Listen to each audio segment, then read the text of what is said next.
السلام عليكم ورحمة الله تعالى وبركاته. اليوم سنقدم لكم طريقة تحضير الدجاج بالبيشاميل. نمر الآن إلى المقادير.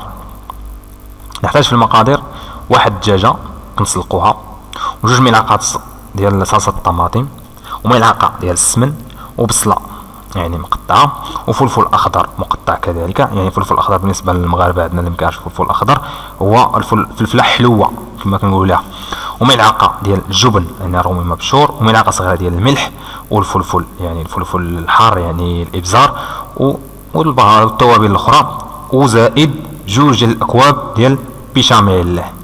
نمر الآن إلى طريقة التحضير. طريقة التحضير سهلة. كنشدو ديك الدجاجة اللي سلقنا وكنقطعوها إلى أجزاء مناسبة، ونحيدو العظم من والجلد، وكنشدو داك التوابل وبالملح والبهار وداكشي، وكندردروها باش كنقادو داكشي مزيان. من بعد كنحمروا ديك البصله حتى يصفر لونها. من بعد كنضيفوا الفلفل الاخضر والدجاج وصلصه الطماطم، ونتركوها على النار حتى تتجمع.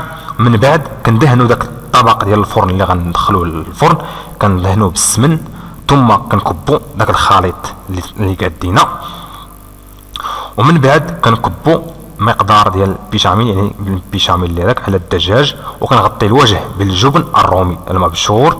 وكذا وفي كآخر مرحلة كندخلوه الفرن وكنتسناو حتى ينضج ويحمر الوجه، ثم قدميه ساخنا وبالصحة والراحة، ودمتم في رعاية الله، وصلى الله وسلم على نبينا محمد صلى الله عليه وسلم. اديوس اميغوس ابيانتو.